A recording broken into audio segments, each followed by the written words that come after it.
নমস্কার। আজ যে লেখাটি বলবো বুদ্ধের একটি সম্পর্ক। আমরা যদি কারোর কাছে কিছু আশা না করি এবং তার কাছ থেকে কিছু গ্রহণও না করি, এর ফল একটা আলাদা হয়। আবার আবার যদি আমরা কারোর কাছে কিছু আশা না করি কিন্তু তার ভালোবাসার জিনিস গ্রহণ করি, তার ফলও একরকম অন্যরকম হয়।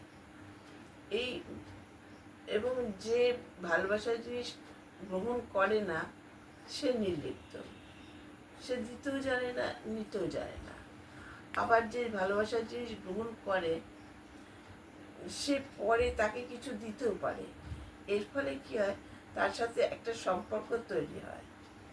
এই এই দেয়া নেওয়ার সম্পর্কটা দুপক্ষের থাকলেই ভালো হয়। এই এই সম্পর্কগুলো ভালোবাসারও হতে পারে, আবার শ্রদ্ধারও হতে পারে, বোঝাপড়ারও হতে পারে।